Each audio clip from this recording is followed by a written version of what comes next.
Bună și ne-am regăsit la un nou episod. Astăzi vă voi prezenta tirul unchiului meu. Un Mercedes Actros și ne prezint zi de muncă. Salut, bună! Să vă prezint ce vrea Andrei, să vă prezint o zi de muncă, da? Da. Cum începe munca, nu? Normal. Da. Vii la camion, da? Da. Prima și prima oară trebuie făcute verificări. Înainte Da. să pleci de pe loc cu camionul, trebuie neapărat verificat. Da? Deschidem camionul. Vrei să te filmezi, să faci tu? Nu vrei? Bine.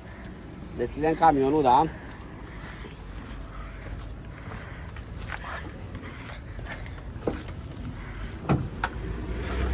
Așa. Corect, începem prima oară verificările exterioare, da? Înainte să pornim motorul, trebuie verificat așa. Starea cauciucurilor, da? Să nu fie tăiate, să nu avem cuie în ele, da? Starea șuruburilor, prezoane se numesc. Trebuie să fie strânse, da? Uite, arată la modelul ăsta normal, sunt niște indicatori care spun, vezi? Astea sunt cap în cap. Dacă ăsta îl găsești mișcat aici, înseamnă că unul din prezoane e slăbit și trebuie neapărat strâns. Se strânge cu o cheie dinamometrică, da? De 750 de newton forță. E un pic complicat pentru tine, știu. Roata să fie la locul ei, în mare, da? Pentru tine. Da.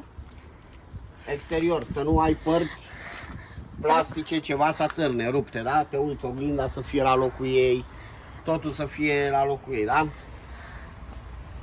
Haide, vino acum în față. Totul să fie în față, se verifică, se deschide, ca la orice mașină, asta ar fi capota, da? Da. Aici se verifică apa, da, se desface ăsta, dar noi deja am pornit o dată motorul, nu mai avem cam mare presiune, dar nu mai avem cum să-l desfacem. Verifici apa să fie la nivel, uleiul să fie la nivel, da? Da. Și aici, în caz că ți apare în bord, este apa la ștergătoare, da? Da. Și umpli să ai apă la ștergătoare. După ce ai terminat verificarea asta, da? Continui și cu partea cealaltă a camionului. Nu uitați să dați like și subscribe la acest video dacă vă place. Verifici iarăși roata, da? Să nu ai oglinda să fie ok, oglinzile să fie în regulă, da? Rezervoarele să fie ok, da? Să fie închise. Roțile de pe spate la fel verifici. Cauciucurile, starea cauciucurilor, prezoanele, șuruburile să fie ok. Așa, și acum de pornit îl pornești tu, da? Da. Ok, hai, o să iau eu telefon. Pe acum tu ai spus că tu pornești. Da, da. Cheia în contact, hai să pun și o lângă tine ca să fie ok. Aici e contactul. Da, aici este contactul. Se apasă scurt butonul, scurt, Lasă mie camera să văd. se apasă scurt. Acum ai pus contactul, se așteaptă puțin, uite, își face o verificare camionul. Da. Asta e panoul de control. Da. Altiurul. Și acum se ține lung apăsat pe butonul de start până pornește mașina. Și a pornit. Gata, a pornit motorul, da? Acum ce avem aici? Aici îți arată turațiile motorului, da? Aici AdBlue. AdBlue, da, ai învățat, bravo. Și aici e nivelul de combustibil. Vezi, E combustibil? cam scăzut. E cam scăzut deoarece nu-l folosesc, Da. nu plecăm nicăieri cu el de pe loc Și aici acum. arată Viteza. viteza. Acum încarcă bateria, da? Ți arată nivelul de la Da. baterie, da? Ai foarte multe comenzi aici, o să le prezentăm în alte videouri, da? În partea a doua. Ok. Cam așa arată. Aici e poziția șoferului. Ce vrei tu? Opri motorul, da? Da. Gata, am oprit motorul. Aceasta este frâna de mână, da? E foarte Da. importantă să fie tot timpul, în timpul staționării să fie trasă, da? Bine. Aici, dacă ați văzut, era ca o cameră, e camera de pe acea ușă. Da, De- se numește, Uitați. se numește o cameră de unghi. O cameră de unghi. Acolo tu ai, ca șofer, ai o vizibilitate redusă. Proastă. Redusă se spune. Bine. Sau proastă, mă rog. Ai o vizibilitate redusă, da? Da. Și în unele țări îți cer suplimentar să ai o cameră, Și cam cât costă de asta? Un dispozitiv din ăsta în jur de aproximativ 300 de lei, dacă zic bine. 3000 de lei, pardon. Pardon, în jur de 600 de euro. Da. 3000 de lei. Am încurcat conversia valutară. Da. Haide, uite, hai să țin eu camera și tu să arăți cum Urca. Așa. Știi ce este ăsta? Da, unde pui cardul. Cum se numește aparatul? Nu știu. Tahograf. Tahograf? Digital, da, tahograf digital. Aici se introduce cardul șoferului, da? Cardul digital al șoferului.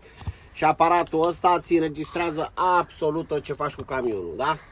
Da, știu că există metode de-astea cu magnez, am auzit că la tirările astea noi nu mai merg. Nu există, nu sunt legale. Ce spui tu acum nu e legal și nu e bine să faci. Înțelegi? Trebuie să respecti întotdeauna timpii de condus. Îndreaptă și tu. Așa. Așa. Hai mai departe, fă ce vrei tu. Bine. Acum aș vrea să deschidem trapa asta, dar nu știu dacă avem voie. Păi avem voie, dar uite, spune-mi care din toate butoanele astea te ajuți, din toate butoanele astea de aici, da? Una este de treabă. Una este de treabă. Gândește-te bine, uite-te la semne, citește semnele. Ține tu acolo. Da, țin eu aici.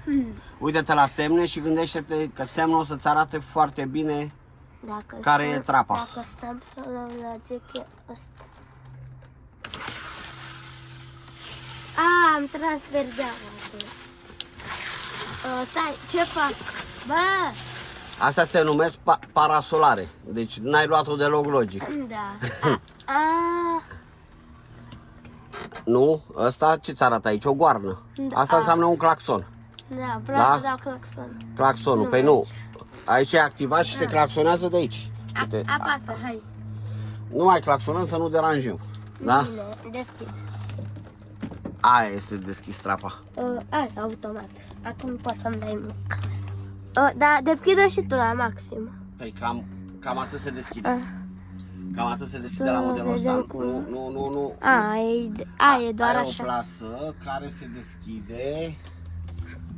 Nici nu mai știu cum, sincer. Da, nu e electrică, e o plasă de mână, manuală. Văd, nici nu se dă la o parte plasa. E o plasă să nu lase insectele să intre și totodată și praful. Da, oricum praful n-are cum să nu treacă prin. Trece, dar uite, dacă te uiți e prăfuită, da? Da. Deja a filtrat niște praf. Da, ia și tu.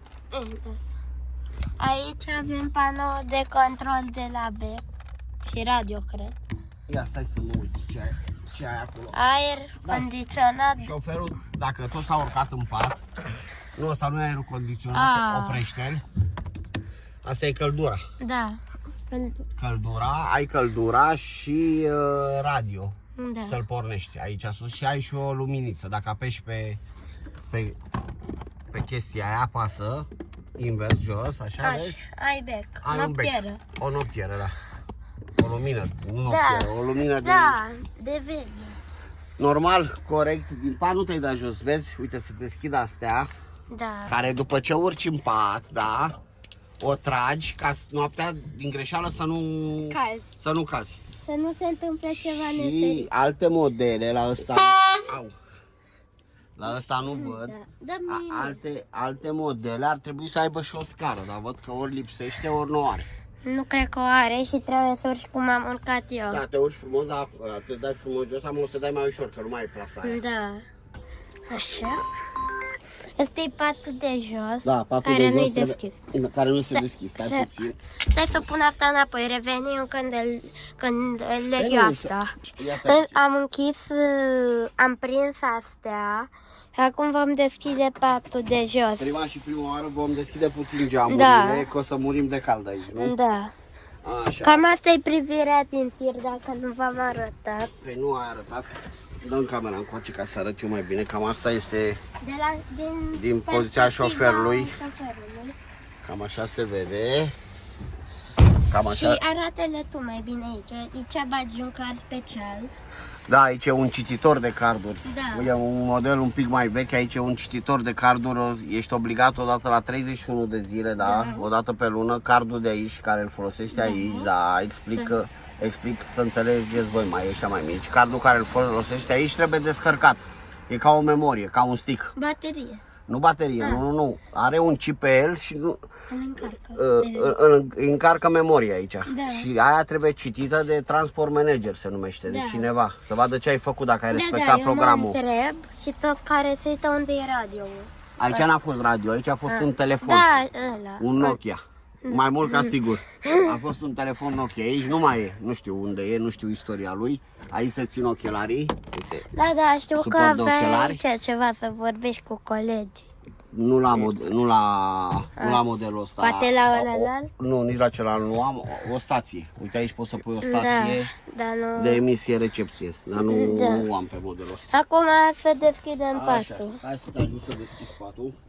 Tragi tu de el și ține o camera sau cum vrei. Și trag eu. De unde să trag? Aici ai două lăzi, acolo este o ladă. Poți să o deschid? Da, poți să o deschizi. Vezi? Acolo eu țin. Da. De toate chestiile. Aici se țin cingi, o trusă de scule, triunghiul, Da, tot ce trebuie stingător. Niște mici piese, da. Da, și în partea asta. Tot la fel, aici e o ladă goală. Aici ați fi ce vrei. Da, aici e o ladă goală în care șoferul îți ține Cum se numea? hainele lui. Ăsta se numește pistol de aer. Uitați ce vă face. Nu cred că vedeți voi. N-ai Uitați. cum să vezi aerul, Andrei. Uitați. Vedeți asta roșie? Cu ăsta mai pe scurt, ăsta e un pistol care e legat la mașină, are aer și poți să faci să sufli praful, curățenie cu el, cam la asta se folosește. Mamă! Are presiune. Nu acolo, că uite, vezi, poți să strici ecranul. Care presiune? Sunt 9 bari. Ce înseamnă? 9 bari. Ia, asta poate aprinde. Vezi, în mișcă. Uitați că poate aprinde dacă vă concentrați. Uitați-vă atent. Știi cum se numește asta? Da. Butonul? Cum? De la Nu de avarii. Butonul de avarii, da? Da. Uite, acum am aprins avariile. Și în afară e roșu. Da, portocaliu. Da. Da, avariile sunt portocalii, nu roșii. Da. Mă rog.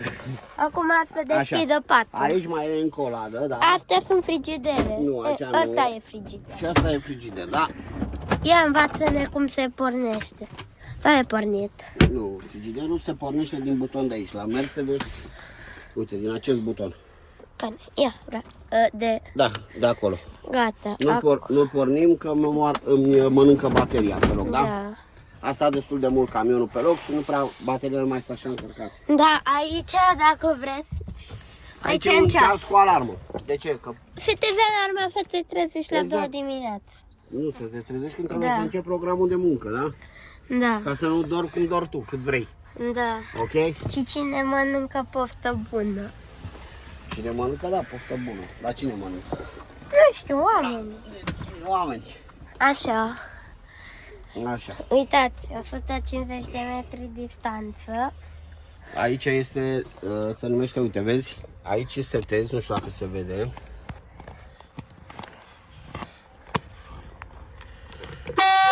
Nu mai apăsa. Să dezactivez. A, merge mai ușor. Da, merge mai ușor. Dezactivează, da, ți-am zis, nu activa, că Da, oricum era activ. era activa, da? Deci ce înseamnă asta?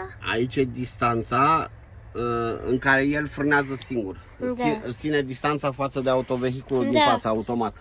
Da? Ok. Acum patul. Patul, da. Stai să mă descalc și eu dacă nu ai Bine. forță să... La următorul video mai mănânci, da? Mai mănânci, te mai duci un pic la sală. Ca să ai mai multă forță. Ia, cred că... Da, nu pot. Ia. Fă loc, te rog, uite. Trebuia dat ăsta de aici, da? Da, Vezi? tu nu mi-ai spus să ridic. Păi ți-am spus să Eu am ridici, n-ai înțeles să tu. trag. Vezi? Ia, Da. și normal, uite, vezi, s-a oprit în scaune. Normal, scaunele trebuie trase puțin mai în față. Stai că îl trag eu pe ăsta. Nu pot să cadă patul, lasă-o pe mine, te rog. L-ai tras pe ăla? Da, un pic. Merge. Da, merge. Gata. Pătura de Crăciun. Da, uite, aici e un pic de mizerie. N-a mai Care n-ar fost trebui să folosit de fie. 3 secole. Nu de 3 secole, de vreo 3 luni. Așa. Aici o pătură, da, care nu ia mașini, e o pătură normală. Acum noapte bună. M-am decis să nu mai dorm. Deci cabina asta e cum ar fi prevăzută pentru 2 O șoferi. mini casă. Acum să dăm cu aspirator. Ce presă are. Acum vă voi arăta harta. Cum se mută? Cum se mișcă? Harta? De pe asta? Nu, din de aici, vezi? Nu, dar acum Da, o dai dau zoom. dintr-o parte în alta. Nu e digital. Ah, Nu e digital, ăsta e un Mercedes 2014. da. Eu 10 kilometri. nu kilometri, acolo ți arată cât, Ah, la ce mărime se arată harta. da. Vreau la 500 de kilometri. Stați. Așa, uitați. Ia.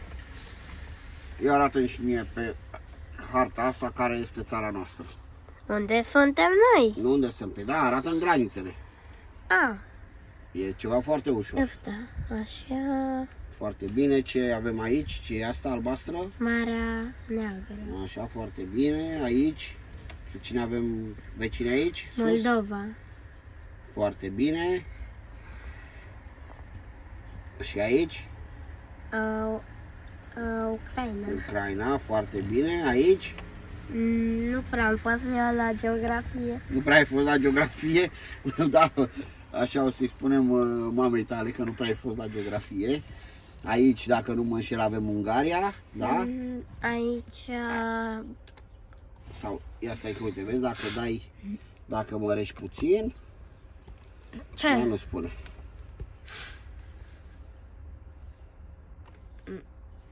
Da. Stai o secundă. Am mărit. Doamne. Așa. Sarajevo. Pador. Aici e Turcia, clar. Aici trebuie să fie Bulgaria. Da. Și aici trebuie să fie, cred că Ungaria. Da.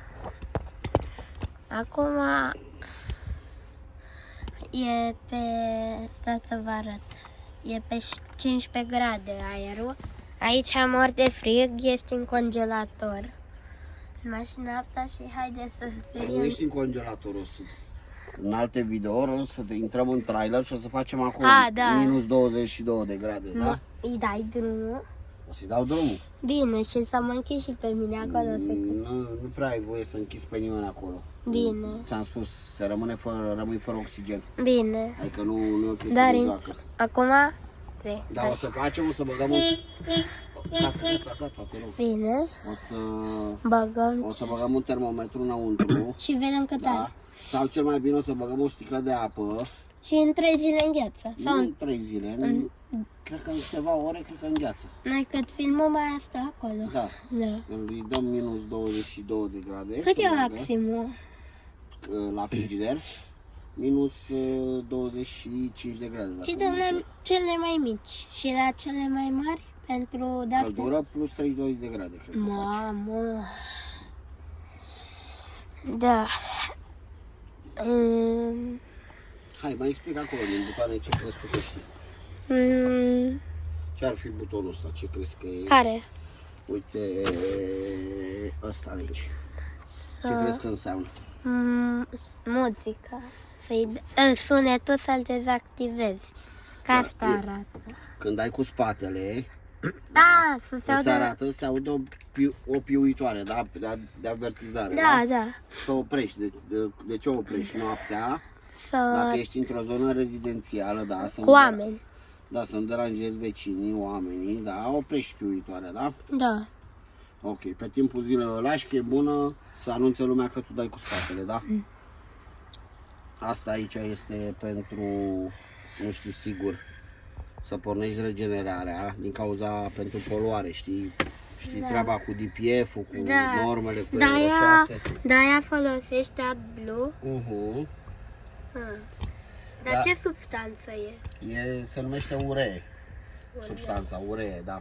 E uree. E ca o benzină albastră. Nu e combustibil. Nu e combustibil. E o chestie, cred, un pic acidă. E un fel de... Acid sulfuric? Nu, o chestie acidă gen pic. Nu m-am uitat pe compoziția chimică aici. Da. Deci benzina e pe moarte când o să E pe moarte când și te vei ca duce. să nu mai fie pe moarte, cam benzinărie. trebuie să bag acolo 800 de litri. 800? Da, să nu mai fie pe moarte. Și Marte? Da, și atunci în momentul când pui 800 de litri... Cât costă în tot? Așa dacă aproxim. 7 lei, ia fă tu un calcul, că e mai Dacă mare. 7 lei cât 7 e? lei litru. Hai să calculăm fix la 7 Și cât lei sunt? litru. 800. Adică 8 ori 7. Ok. 5200 de lei. Da, 5200. 7 ori 8, 52. Da. Și cu alea 20 ori 5200 de lei. De unde 7 ori 2?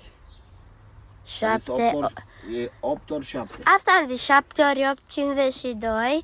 Cu alea 20 ori Ești sigur că e 52, 7 ori 8? Da. Da. Bine, așa lăsăm pe video. Trebuie să fii sigur. Sau 56. 56. 5600 de lei. 5600 de lei, da. Mhm. Adică 50, în banii vechi 56 de milioane. Adică 1000 și un pic de euro. Da. 1100 de euro. Da. Ceva de genul. Acum să sunăm la numere random. Nu putem să sunăm 0, deoarece nu 0, are 0, cartelă în el. 6, 6, 6, 6. Gata, sunăm la Freddy Fazbear. Haide la secțiunea asta. Nu. Nu. Nu. Da. Nu. Dacă vreți să închid asta, lăsați acolo un like. What? Ce? Să-l închid. Închide-l. Yes. Acum redeschidem. Așa. Acesta este un monitor. Meniu. Încearcă să nu-l dereglezi, dacă nu Bine, prea mă pricep la tehnologie. Și cine l-a montat? E cineva profesionist. Da.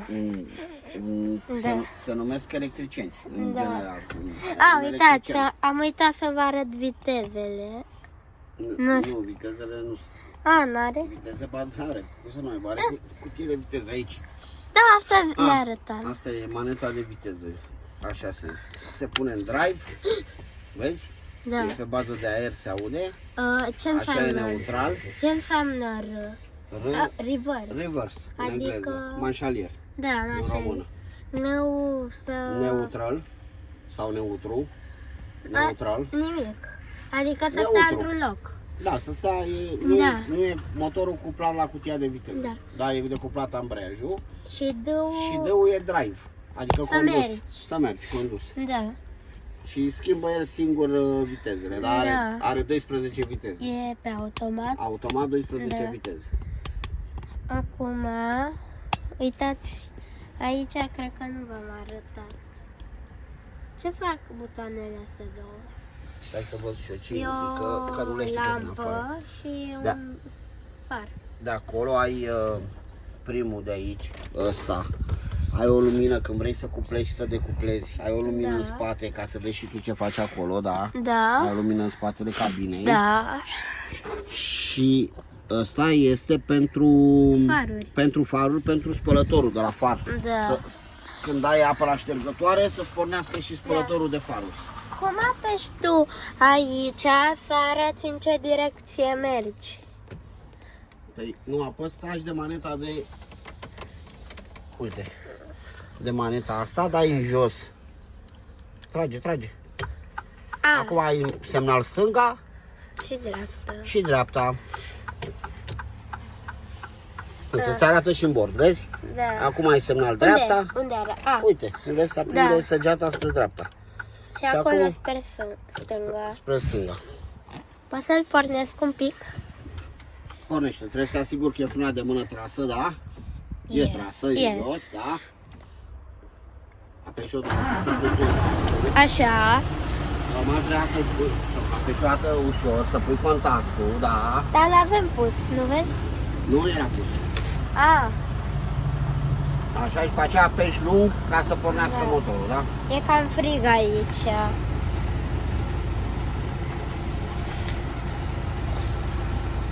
Așa, hai. Deci, acum vom da să mergem în dreapta. Și ea merg în toate ușile. Uitați. Puteți scrie în comentarii dacă s-au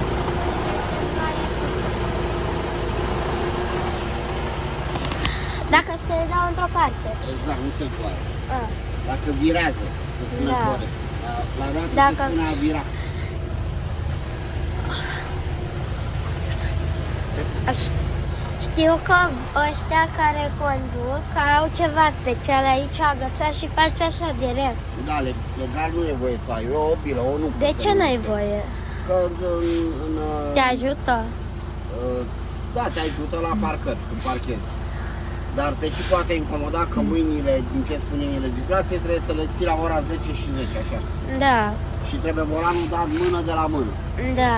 Și aia te-ar încurca să faci chestia asta. Nu mai claxona. Bine. Mai ales când trece lume în sperie. Da. Așa. Acum... Uite, arată cum vin băieții de la muncă. Da. Vezi? Cum vin băieții de la muncă. Și acum mai dăm să mergem într-o parte. Gata.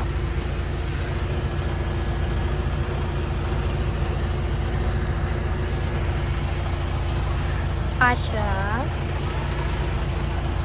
Acum voi coborî jos să vă arăt ce e pe din afară. Acum vă voi arăta celălalt rezervor. Și pe aici urci. Uite, astea sunt cabluri de curent și compresoare de aer. La unele tiruri, când ele nu au deloc greutate în ele, când nu sunt încărcate, o roată se ridică să stea în aer. Am uitat să vă arăt. Astea sunt picioare ca remorca să staționeze și ca partea roșie să plece fără remorcă. Și uitați, de aici se decuplează, adică lăsați picioarele jos și decuplați de aici. Uitați, stați un pic că mi-e frică să trec pe aici. Uitați, trageți de maneta asta, dar nu am forță, și se deschide. Și aici aveți cealaltă parte și știu că unele de-astea, tiruri, aici un spațiu special pentru, cum se numește, pentru să pui obiectele alea de lemn.